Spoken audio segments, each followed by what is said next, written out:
Kerala Congress party കോട്ടയത്ത് rubber ബോർഡിന് മുന്നിൽ നടത്തിയ സമരത്തിന്റെ രാഷ്ട്രീയ പ്രാധാന്യം കാണാതെ പോകരുത്.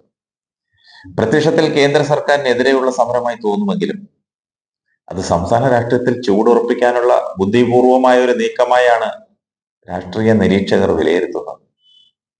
കാരണം 2020 കേരള കോൺഗ്രസ് ഇടതുമുന്നണിയിൽ എത്തിയപ്പോഴുണ്ടാക്കിയ ധാരണയിലെ പ്രധാനപ്പെട്ട ഇനം റബ്ബർ വില സ്ഥിരതാ ഫണ്ട് സ്ഥിരമായി നൽകാമെന്നതും കാരുണ്യ പദ്ധതി തുടരാമെന്നതുമായിരുന്നു.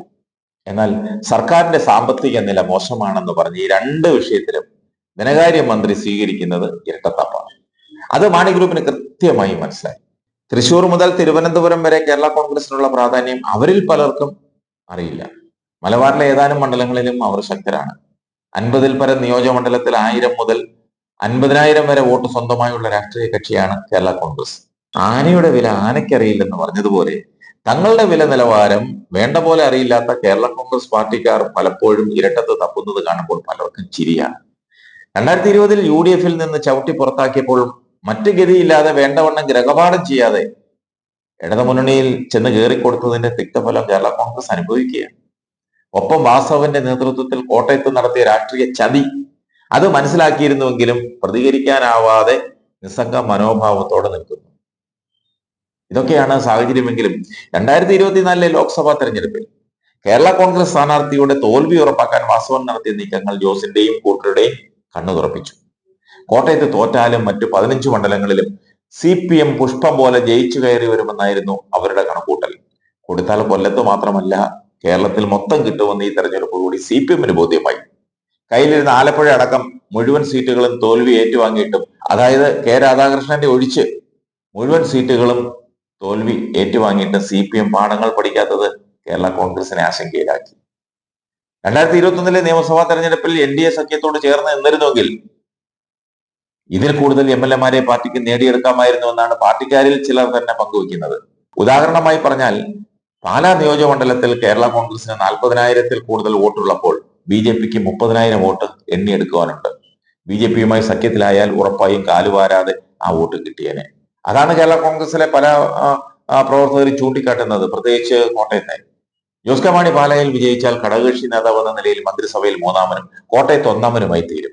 അത് പേടിച്ചാണ് സ്ഥാനമോഹിയായ വാസവൻ കൃത്യമായി കരുക്കൾ നീക്കിയതും. ജോസ് കെ മാണിയുടെ ദയനീയമായി തോൽവിയും ധൃതി പിടിച്ചുള്ള മുന്നണി പ്രവേശനത്തിനിടയിൽ ചോദിച്ചു വാങ്ങേണ്ട പലതും ചോദിച്ചു വാങ്ങാൻ സാധിച്ചില്ല.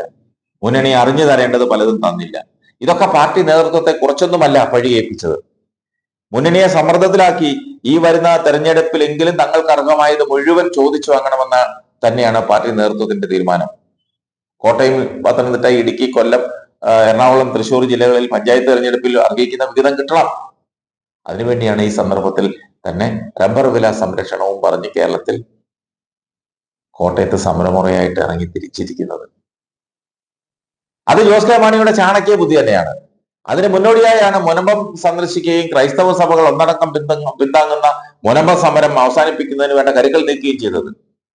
അതോടുകൂടി ക്രൈസ്തവ സഭകളുടെ പിന്തുണ ഒന്നുകൂടി ഊട്ടി ഉറപ്പിക്കുകയും സഭയുടെ ആവശ്യങ്ങൾക്ക് വേണ്ടി തങ്ങൾ ഏതറ്റം വരെ പോകുമെന്ന് പറയാതെ പറയുകയും ചെയ്തു. ജോസ് കെ മാണിയെ ആണ് മുനമ്പത്തിന്റെ ഗൗരവം മുഖ്യമന്ത്രിയുടെ ശ്രദ്ധയിൽപ്പെടുത്തിയതും ജുഡീഷ്യൽ കമ്മീഷൻ രൂപീകരിക്കാൻ പ്രേരിപ്പിച്ചതുമെന്നാണ് അകത്തളങ്ങളിൽ പറഞ്ഞു കേൾക്കുന്നത്. റബ്ബർ വില സ്ഥിരതാ ഫണ്ട് പുതുക്കി തറവില 250 രൂപയെങ്കിലും ആക്കണമെന്ന് മുന്നണി നേതൃത്വത്തെയും മാത്രമല്ല ഭരണ നേതൃത്വത്തെയും അറിയിച്ചുവെന്നാണ് ലഭിക്കുന്ന വിവരം. കെ മാണി വിഭാവനം ചെയ്ത റബ്ബർ വില സ്ഥിരതാ ഫണ്ടും കാരുണ്യ പദ്ധതിയും ജനോപകാരപ്രദമായ രീതിയിൽ പുനരാവിഷ്കരിച്ച് നടപ്പിലാക്കണമെന്ന് മുന്നണി നേതൃത്വത്തോട് ആവശ്യപ്പെട്ടുവെന്നും പറഞ്ഞു കേൾക്കുന്നു. പ്രാദേശിക രാഷ്ട്രീയത്തിൽ തങ്ങൾക്കുള്ള അർഹമായ സ്ഥാനമാനങ്ങൾ മുഴുവൻ ചോദിച്ചു വാങ്ങാനുള്ള നീക്കത്തിലാണ് പാർട്ടി നേതൃത്വം. കേരള കോൺഗ്രസിനും ജോസ് കെ മാണിക്കും നിലനിൽപ്പിന്റെ വിഷയം കൂടിയാണിത്. അതിനുള്ള യുദ്ധമുറകളാണ് അണിയറയിൽ ഒരുങ്ങുന്നത്. മറ്റ് രണ്ട് മുന്നണികളും, അതായത് UDF-ഉം BJP-യും കേരള കോൺഗ്രസുമായി ബന്ധം സ്ഥാപിക്കാൻ ആഗ്രഹിക്കുന്നുണ്ടെങ്കിലും ജോസ് അതിന് വഴങ്ങുന്നില്ല. നിൽക്കുന്ന മുന്നണിയിൽ ഉറച്ചു നിന്ന് ലഭ്യമാക്കേണ്ട ന്യായമായ അവകാശങ്ങൾ ചോദിച്ചു വാങ്ങി ഒറ്റക്കെട്ടായി മുന്നോട്ട് പോകണമെന്ന് തന്നെയാണ് ജോസിന്റെയും കൂട്ടരുടെയും മനസ്സിലിരിപ്പ്. പ്രത്യക്ഷത്തിൽ കേന്ദ്ര സർക്കാരിനോടുള്ള വെല്ലുവിളിയായി തോന്നുമെങ്കിലും പരോക്ഷമായും രാഷ്ട്രീയമായും ചിന്തിച്ചാൽ ഓടുന്ന പട്ടിക്ക് ഒരു മഴ മുമ്പേ എന്ന രീതിയിൽ അടുത്ത വർഷം ഓടിയെത്തുന്ന പഞ്ചായത്ത് തെരഞ്ഞെടുപ്പിനെ ലാക്കിയുള്ള രാഷ്ട്രീയ നീക്കം മാത്രമാണ് ഈ റബ്ബർ സമരം.